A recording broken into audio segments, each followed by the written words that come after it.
작년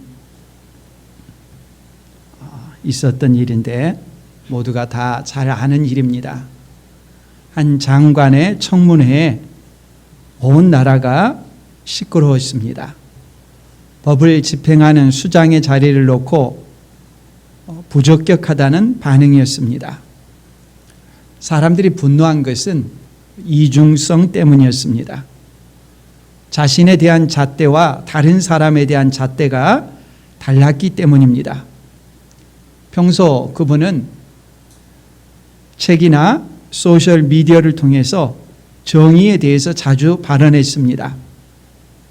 사람들은 그렇게 살아간다고 생각했습니다. 다른 사람에게 정의를 말했지만 자신의 자녀에게는 그렇지 못했다는 것이 드러나기 시작했습니다. 사람들은 그것을 아빠 찬스 또는 부모 찬스라고 부르면서 평하고 있습니다. 부모의 지위를 이용해서 자녀의 스펙을 쌓아주는 특권과 반칙을 자행했다는 비판이 줄을 이은 것입니다. 평소에 자신이 정의에 대해서 말하지 않았더라면 그렇게까지 평하지는 않았겠지만 정의에 대해서 말하면서 본인에게는 적용하지 않은 이중잣대 때문에 사람들이 분노했던 것입니다. 아직도 재판 중이기 때문에 사실관계는 나중에 드러날 것이지만 분명한 것은 위선에 대해서, 외식에 대해서 사람들이 어떻게 생각하는가 하는 것을 단적으로 보여주는 것입니다. 예수님께서 서기관들과 바리새인들에게 7번에 걸쳐서 화 있을진저라고 우리가 읽은 마태복음 23장에서 선언하고 있습니다. 왜 화가 있느냐? 주된 이유는 외식하는 삶이기 때문입니다. 이 말씀은 그냥 넘어갈 수가 없습니다. 왜냐하면 예수님의 말씀이기 때문입니다. 예수님은 하나님의 아들로서 자신을 부인할 수 없는 분입니다. 예수님께서 말씀하신 것은 곧 진리입니다. 예수님께서 화 있을진저 말하는 것은 힘없이 그냥 넋두리처럼 하는 말이 아닙니다. 예수님은 하나님의 아들이시기 때문에 하나님께서 말씀하면 말씀 그대로 세상이 창조되어지듯이 예수님께서 화 있을진저라고 말하면 그것은 그대로 화가 되는 것입니다. 그래서 무섭고 두려운 것입니다. 우리가 복음서를 읽어보면 예수님께서 어떤 죄에도 이처럼 강력하게 말씀하신 것을 찾기 어렵습니다. 사람마다 어떤 일에 대해서 호불호가 있듯이 하나님께서는 특별히 어떤 죄에 대해서는 훨씬 더 엄중하게 말씀하시는 것이 있습니다. 대표적으로 모든 죄의 뿌리가 되는 교만에 대해서 하나님께서는 지독하게 미워하신다는 것을 성경을 읽으면 우리가 금방 알 수 있습니다. 또한 예수님께서 그토록 싫어하신 죄가 뭐냐? 냄새나고 혐오하는 죄가 뭐냐? 오늘 말씀에 나오는 것처럼 외식하는 것입니다. 예수님께서 어떤 죄에도 이처럼 강력하게 말씀하신 것을 우리가 찾기 어렵다면 그 어떤 죄보다도 외식에 대해서는 중대한 죄인 것을 알고 경각심을 가져야 합니다. 가볍게 여기지 않아야 됩니다. 필사적으로 싸워야 합니다. 우리의 삶을 파멸로 이끌어가는 중대한 죄가 외식이기 때문입니다. 예수님의 관점에서 우리 자신을 살피도록 우리가 주의해야 합니다. 외식이 뭐냐? 문자적으로 살펴보면 외식이라는 말은 히포크라시라는 말에서 왔습니다. 그리스어에서 온 거죠. 무슨 말인가 하면 그리스는 연극을 자주 하지 않습니까? 연극을 할 때 극중 역할을 하는 그 가면을 씁니다. 가면을 쓰고 나서 그 가면의 역할을 사람들이 합니다. 자기 자신의 모습을 보여주는 것이 아니라 쓴 가면의 역할을 하는 것을 외식이라고 말합니다. 외식하는 자는 무대에서 자기 자신의 모습이 아니라 가면의 모습, 연극 배우로서 보여주는, 연출하는 삶입니다. 외식이 그런 것입니다. 원래 자기 자신이 아니라 자기가 행동하고 겉으로 드러내 보여주는 다른 모습으로 자기를 보아달라는 것입니다. 외식을 다른 말로 하면 위선이라 그러죠. 서양에서는 그런 연극 배우를 히포크라시, 그런 외식이라고 한다면 동양에서는 어떻게 말하느냐? 위선은 거짓 위자와 착할 선의 결합입니다. 거짓된 착함이라는 말이죠. 근데 이 위자라고 하는 것이 사람 인변의 할 위자지 않습니까? 이 문자는 회의 문자라고 합니다. 뜻 문자라는 것이죠. 동양에서 중국 사람들이 이 위자를 어떻게 만들었느냐? 그 어원을 찾아보면 사람이 코끼리를 길들이는 모습이라고 합니다. 지금은 포크레인과 같은 것이 여러 사람이 해야 될 일을 하듯이 예전에는 코끼리를 강제로 길들여 가지고 힘든 일을 시켰습니다. 사람들이 보기에 이것이 자연스럽지 않다는 것입니다. 코끼리의 생리에 맞지 않는 자연스럽지 않은 일을 만들어서 가르쳐서 억지로 행하는 일, 위자를 만든 것입니다. 그 위자가 나중에 발달해서 거짓을 뜻하는 말이 된 것이죠. 원래 선이 아닌데 선인 것처럼 길들여 자기 자신을 왜곡된 모습으로 조작해서 보여주는 것, 이것이 위선이라는 것입니다. 동양이나 서양이나 위선 또는 외식이라고 하는 말은 본래 자기 자신이 아니라 거짓된 자기 자신의 모습을 다른 사람에게 보여주려는 모습입니다.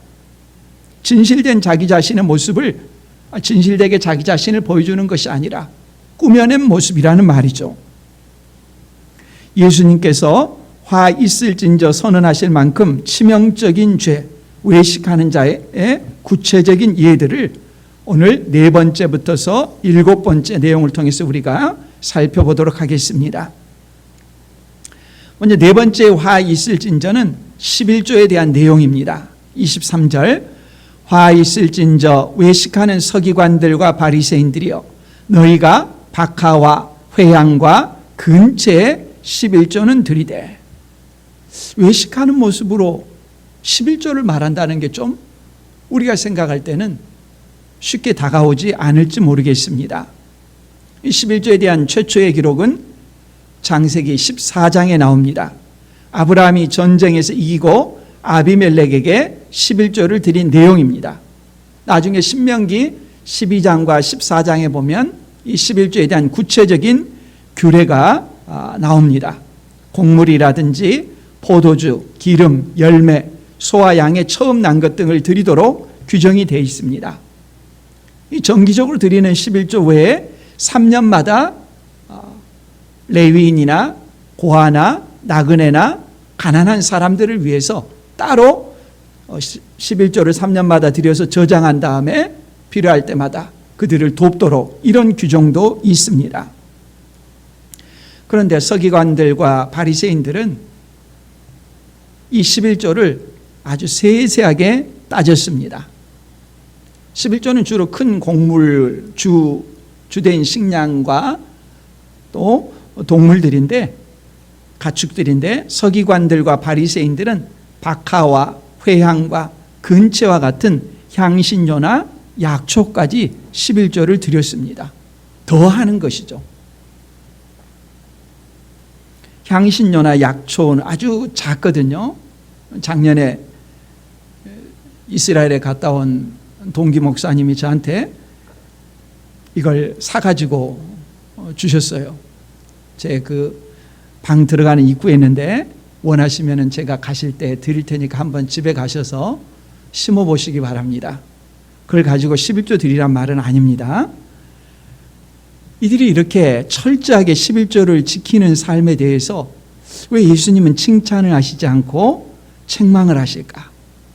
외식하기 때문입니다. 말하자면 가면이라는 것이죠. 사람들이 보기에 저렇게까지 세세하게 11조를 드리니까 그 사람은 어떨 것이다라고 결론 내리기 쉽습니까? 경건한 사람일 것이다, 믿음이 좋은 사람일 것이다, 이런 판단을 내리기 쉽겠죠. 그런 것을 목적으로 자신을 가리기 위해서 행하는 것이라는 말씀입니다. 외식의 특징 가운데 하나는 작고 세세한 것에 대해서는 철저한데 크고 중요한 것은 오히려 가볍게 여기고 지나치는 것입니다. 말하자면 회향과 근체와 같은 향신료도 11조를 드려야 되느냐, 이런 여부를 가지고 사람들에게 시비를 걸고 자기는 드린다고 하면서 따집니다. 따지면서 다른 사람과 언쟁을 하고 싸우고 난리를 칩니다. 화평을 잃어버리는 것이죠. 오늘날식으로 하면 이런 것입니다. 코로나19가 일어나서 각 가정마다 정부에서 재난지원금을 주었고 또 각 지자체에서도 주었습니다. 그 준 것을 가지고 11조를 드렸느냐는 것을 따지는 것입니다. 중요한 것은 그걸 가지고 따지는 것이 아니라 그 목적에 맞게 잘 사용하는 것이죠. 그 목적이 뭐냐? 오늘 본문에 보면은 정의와 긍휼과 믿음으로 사용하는 것이라고 말씀합니다. 작고 세부적인 것까지, 성경에 규정되어 있지 않은 것까지, 향신료까지 11조를 드렸으니까 율법을 잘 지키는 사람이다라고 서기관들과 바리새인들은 주장했을지 모르지만 예수님께서는 그렇지 않다는 것입니다. 그렇게 겉으로 율법의 작구를 지킨 것처럼 보이지만 그 율법의 정신을 지키고 있느냐, 별개의 문제라는 것입니다. 율법에 더 중한 바 정의와 긍휼과 믿음은 버렸도다라고 말씀합니다. 율법에 담겨진 정신이 더 중요하다는 것입니다. 그 율법의 정신을 예수님은 세 가지로 요약했습니다. 정의와 긍휼과 믿음입니다. 십계명을 요약하면 두 가지지 않습니까? 하나님을 사랑하고 이웃을 사랑하는 것입니다. 이것을 또 새롭게 예수님이 정의하신 것이죠. 정의와 긍휼과 믿음.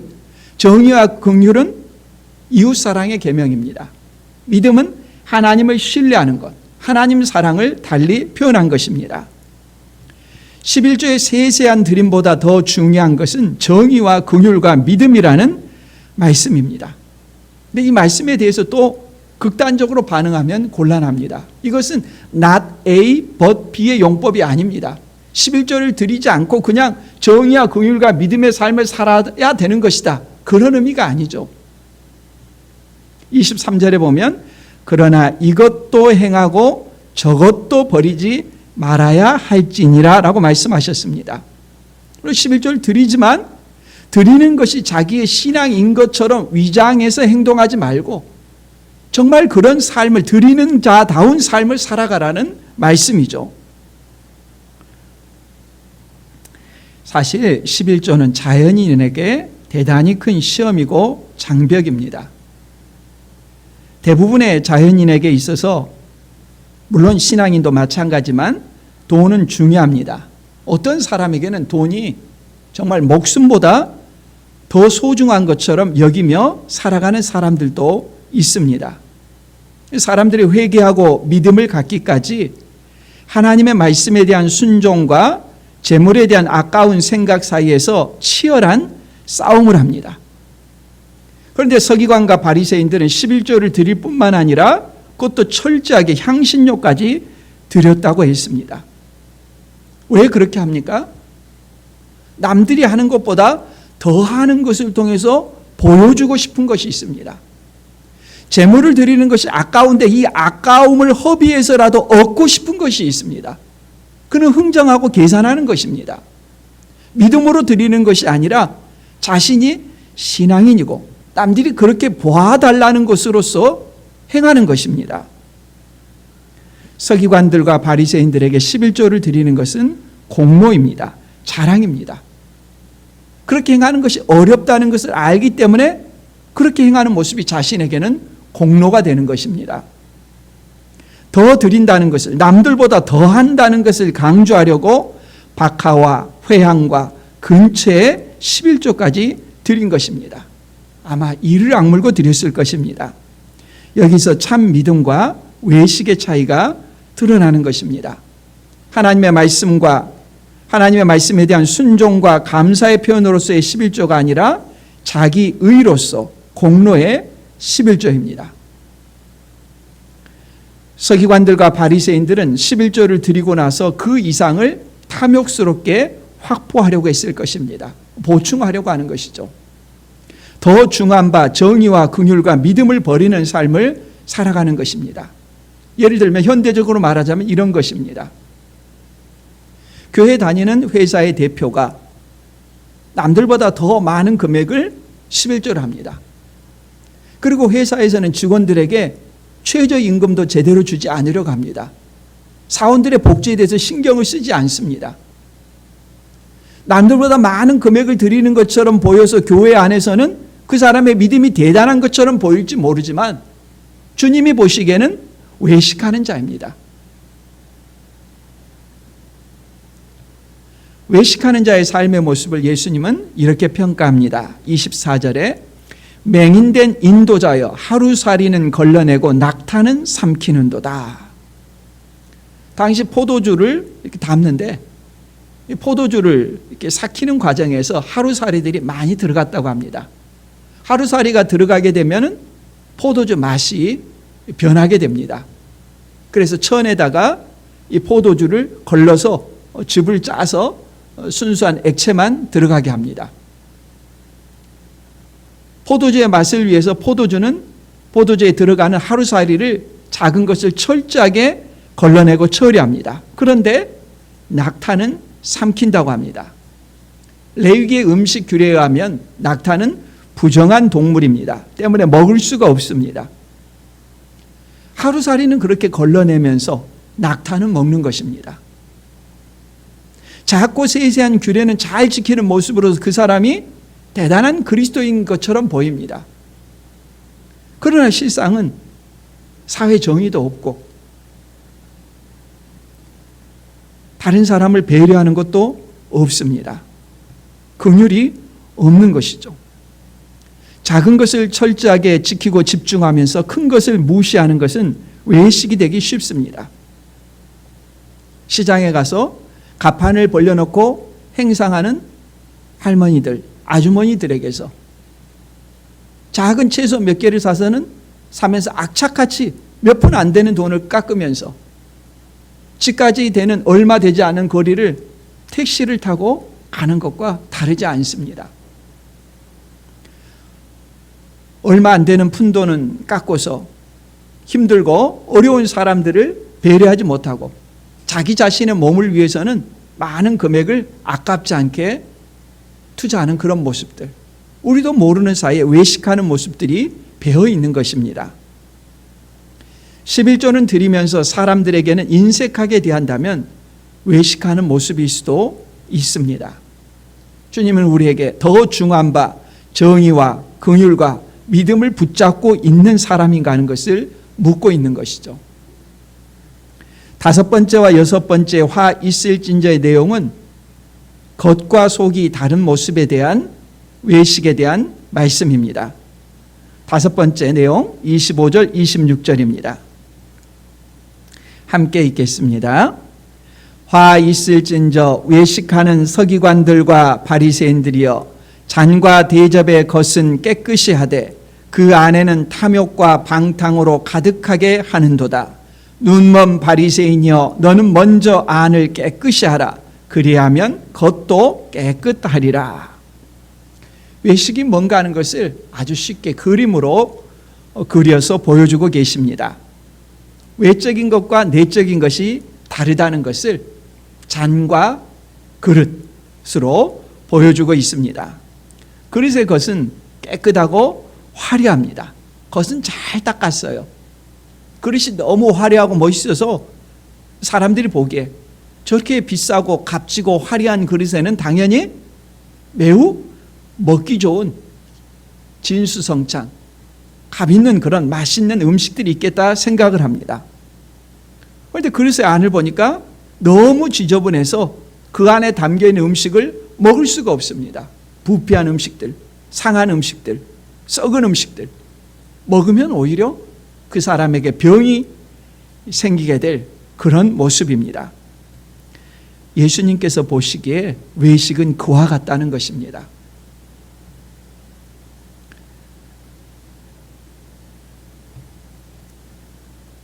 당연히 예수님의 말씀처럼 26절에 나온 것처럼 먼저 안을 깨끗이 하라. 그리하면 겉도 깨끗하리라. 겉의 문제가 아니라 안의 문제라는 거죠. 전에 어느 학교 몇 년 동안 출강을 할 때 학생들에게 발표 과제로 내주는데 루키즘에 대해서 한번 연구해보고 발표해봐라, 그런 과제들을 해마다 내줬었습니다. 학기마다. 이 루키즘이라는 말은 우리나라에서 외모지상주의 이렇게 번역이 됩니다. 이 용어는 2000년에 새로 만들어진 용어인데요, 미국의 윌리엄 세파이어라는 사람이 만든 용어입니다. 외모가 개인의 인생 성패를 좌우한다고 믿고서 외모에 지나치게 집중하는 시대적인 경향을 꼬집은 것입니다. 외모지상주의의 영향으로 사람들은 운동, 다이어트, 성형 등 외모를 가꾸는데 강박적이고, 이런 외모를 가꾸는 것과 관련된 산업이 갈수록 커가고 있습니다. 단순히 외모의 문제가 아니라 새롭게 사람들을 차별하는 요소가 되고 있다고 말합니다. 지금까지는 인종이나 성별이나 종교나 이념이 사람들에게 차별적인 요소로서 작동했는데, 이제는 외모가 사람들을 그렇게 차별하는 새로운 기준이 되고 있다고 하는 시대적인 경향을 지적한 것입니다. 사람을 외모에 따라 차별하는 마음으로 대한다면 그것은 외식하는 것이라는 말씀인 것입니다. 우리의 겉을 가꾸는 것에 비해서 그게 잘못됐다는 것이 아니라, 겉을 가꾸는 것에 비해서 자기의 내면을 가꾸는 것에 대해서 소홀하고 있다면, 상대적으로 그 비율이 축소되어 있다면, 그것은 주님이 말씀하시는 외식하는 모습의 한 단면이라고 할 수 있습니다. 사람들은 내면을 볼 수 있는 능력이 없기 때문에 겉만 보고 판단합니다. 그러나 하나님은 중심을 보시는 분입니다. 여섯 번째 화 있을진저의 내용은 27절 말씀입니다. 27절도 함께 읽겠습니다.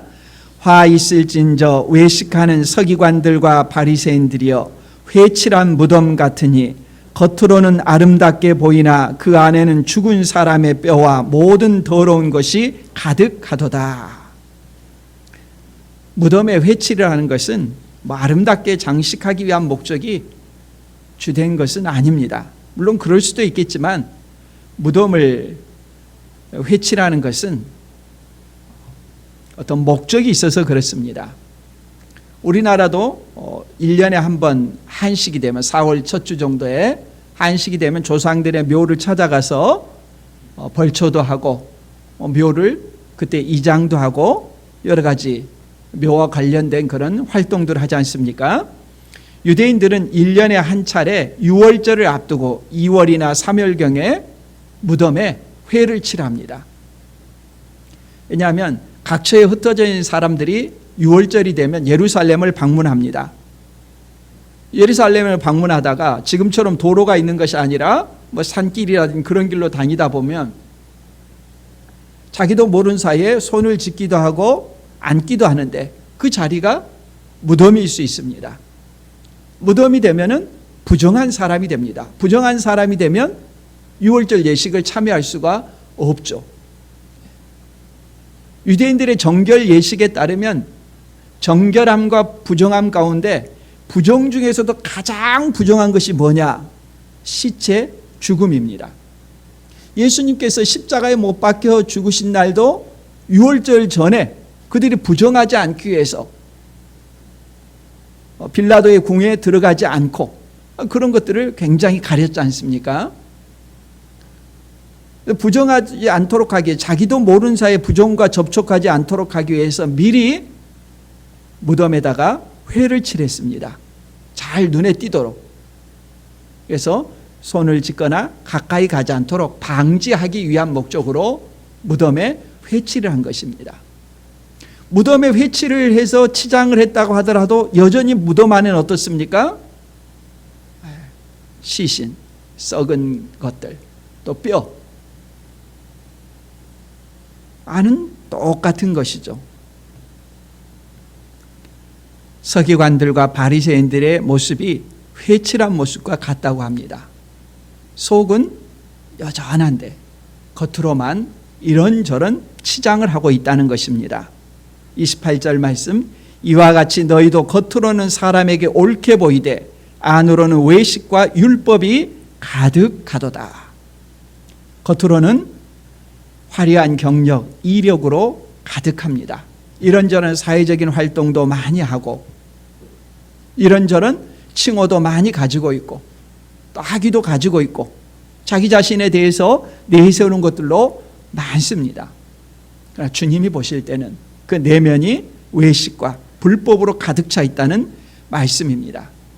이와 비슷한 내용이 마태복음 15장에 보면 나오죠. 예수님의 제자들이 손을 씻지 않고 음식을 먹었습니다. 왜 제자들에게 그렇게 하느냐? 부정한 것이 입으로 들어가는 것 아니냐? 예수님께 따졌죠. 그때 예수님께서 뭐라고 하셨습니까? 마태복음 15장 19절 20절에 보면 마음에서 나오는 것은 악한 생각과 살인과 간음과 음란과 도둑질과 거짓 증언과 비방이니 이런 것들이 사람을 더럽게 하는 것이요 씻지 않은 손으로 먹는 것은 사람을 더럽게 하지 못하느니라. 위생, 청결, 보건 다 맞습니다. 옳습니다. 그렇게 해야 됩니다. 더 중요한 것은 뭡니까? 속사람이라는 거죠. 그렇게 씻지 않고 먹는 것이 더러운 줄 알면은 내 속에서 나오는 것은 훨씬 더 더럽다는 것을 너희가 알고 있느냐 하는 말씀이죠. 마스크를 쓰지 않는다고 사람들을 비난하기도 하고 욕하기도 하고 싸우기도 한다고 가끔 신문에 보도되는 것 같습니다. 혹시나 그 사람을 통해서 코로나19가 전염될까 봐 사람들 마음이 불편한 것이죠. 그러나 그것보다 더한 모습이 있다고 말씀하는 것과 같죠. 죄로 인해서 더럽혀진 그 마음에서 나오는 것들이 뭐냐라고 묻고 계신 것이죠. 마음에 무엇이 자리 잡고 있느냐 하는 것이 그 사람 자신이지 겉으로 아무리 화려하게 치장을 하고 명품을 가지고 있고 화려한 이력을 자랑한다 할지라도 그것은 다 사라질 것입니다. 하나님 앞에 서는 모습은 그가 이 세상에서 어떤 이력을 갖고 무엇을 성취했느냐가 아닙니다. 그 사람의 내면입니다. 하나님을 속일 수는 없는 것입니다.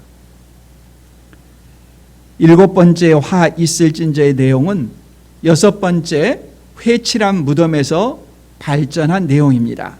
29절 이하입니다. 화 있을진저 외식하는 서기관들과 바리새인들이여 너희는 선지자들의 무덤을 만들고 의인들의 비석을 꾸미며 이르되 만일 우리가 조상 때에 있었더라면 우리는 그들이 선지자의 피를 흘리는데 참여하지 아니하였으리라 하니 그러면 너희가 선지자를 죽인 자의 자손임을 스스로 증명함이로다.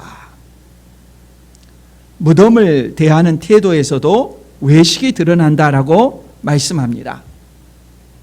구약시대 박해를 받고 숨진 선지자들의 무덤을 화려하고 장엄하게 꾸몄습니다. 과거의 전쟁터에서 죽은 사람들에 대해서 그들이 나라를 지키고 충성한 사람이라고 막 떠받들죠. 자신이 그렇게 하면 충성하는 사람, 나라를 사랑하는 사람인 것처럼 보이려고 선동하는 것과 비슷합니다. 구약시대 박해를 받고 숨진 선지자들의 무덤을 화려하게 장엄하게 꾸미게 되면은 마치 자기 자신은 그 시대에 살았더라면 선지자를 그렇게 박해하지 않았을 것처럼 그렇게 하는 것이죠. 얼마나 이중적인 태도입니까? 어디서 이중적인 태도를 알 수 있느냐? 자기들이 조상들의 시대에 살았더라면 선지자를 핍박하지 않았을 것이다. 그런데 지금은 어떻게 하고 있습니까? 예수님 당시에 예수님을 십자가에 못 박고 예수님의 제자들을 박해합니다. 그건 오히려 뭘 증명하는 겁니까? 선지자들을 죽인 자의 자손임을 스스로 증명하는 것입니다. 아무개의 자손이라는 말은 세머의 특징이죠. 아무개의 특징을 가지고 있는 그런 의미입니다. 선지자들을 죽인 자의 자손, 그 특징을 그대로 가지고 있는 사람이어서 지금도 선지자를 죽이는 그런 사람이다라고 하는 말씀입니다. 아무리 그 묘를 화려하게 꾸민다고 해서 그 정체를 감출 수가 없습니다. 조국을 위해 충성한 사람들 막 하면서 그들의 충성에 대해서 대단히 여기고 나라를 사랑하는 것처럼 보이지만 자신과 자기 자녀들은 군대에 보내지 않습니다. 똑같은 모습입니다. 32절 말씀, 너희가 너희 조상의 분량을 채우라. 무서운 말씀이죠. 조상들이 행했던 일의 분량이 누적되어 가득 차게 되었다는 말씀입니다. 그릇에 내용물을 채우듯이 조상들부터 시작한 죄를 이제는 다 채우는 지점이 되었다는 말씀입니다. 지금까지 하나님께서 자비로 대하시고 참으셨다는 말씀과 같습니다. 이제 거의 다 찼고 다 차게 되면 그들에게 심판이 있다는 말씀입니다. 하나님의 오래 참으심을, 그 관용을 허락으로 오해하는 것은 지극히 어리석은 것입니다. 33절 이하 말씀, 뱀들아 독사의 새끼들아 너희가 어떻게 지옥의 판결을 피하겠느냐. 그러므로 내가 너희에게 선지자들과 지혜 있는 자들과 서기관들을 보내매 너희가 그 중에서 더러는 죽이거나 십자가에 못 박고 그 중에서 더러는 너희 회당에서 채찍질하고 이 동네에서 저 동네로 따라다니며 박해하리라. 읽기도 힘든 말씀이고 듣기도 어려운 말씀입니다. 충격적인 말씀이죠. 자비로우시고 긍휼이 많으시고 선하신 예수님께서 이런 말씀을 하셨다는 것 자체가 충격이죠. 어떤 사람 책 제목을 욕쟁이 예수라고 했고 이런 표현들을 가져다가 설명합니다. 이런 표현은 예수님만 하신 것이 아니라 세례 요한도 행했습니다. 마태복음 3장 7절 말씀에 보면 요한이 많은 바리새인들과 사두개인들이 세례 베푸는 대로 오는 것을 보고 이르되 독사의 자식들아 누가 너희를 가르쳐 임박한 진노를 피하라 하더냐. 똑같은 대상에게 똑같은 말씀을 하고 있습니다. 뱀이나 독사의 새끼라고 하는 말은 에덴 동산에서 뱀의 모양으로 사탄이 인류의 조상 아담과 하와를 유혹하고 죄짓게 한 바로 그것을 말하는 것입니다. 죄의 특성인 것이죠. 이제 그 죄들은 지옥의 판결을 앞두고 있습니다. 선지자들과 지혜 있는 자들과 서기관들, 다른 말로 하면 예수 그리스도의 제자들입니다. 그들을 십자가에 못 박고 채찍질하고 박해함으로 조상들로부터 계속되어 온 죄악의 분량을 채운다는 말씀입니다. 그들이 예수님을 십자가에 못 박고 예수님의 제자들을 그렇게 박해하며 조상 때부터서 계속 누적되어 온 죄의 분량이 차게 될 것이라는 말씀입니다. 35절, 그러므로 의인 아벨의 피로부터 성전과 제단 사이에서 너희가 죽인 바라기아의 아들 사가랴의 피까지 땅 위에서 흘린 의로운 피가 다 너희에게로 돌아가리라. 내가 진실로 너희에게 이르노니 이것이 다 이 세대에 돌아가리라. 지금까지 참아온 것이 이 세대에 분량이 차서 심판으로 임한다는 말씀입니다. 아벨의 피는 뭡니까? 구약 성경에 나온 최초의 살인죄죠. 아담과 하와 사이에 태어난 가인이 다른 아들 아벨을 쳐 죽인 피죠. 구약 성경을 히브리 성경으로 배열하면 가장 마지막에 오는 것이 역대기입니다. 역대기에 맨 나중에 순교당한 사람이 사가랴입니다. 그러니까 구약 성경, 히브리 성경으로 맨 처음에 나온 아벨의 피로부터 맨 나중에 나온 사가랴의 피까지 그 핏값이 다 사라지고 없어지고 무용지물이 되는 것이 아니라 그들이 하나님께 신원하고 부르짖는 것이 하나님 앞에 상달되어지고 그 분량이 찬 것이 예수 그리스도의 십자가의 죽으심과 또 예수님의 제자들의 박해, 피 흘림, 그에 대한 심판이 이 세대에 임한다는 말씀이죠.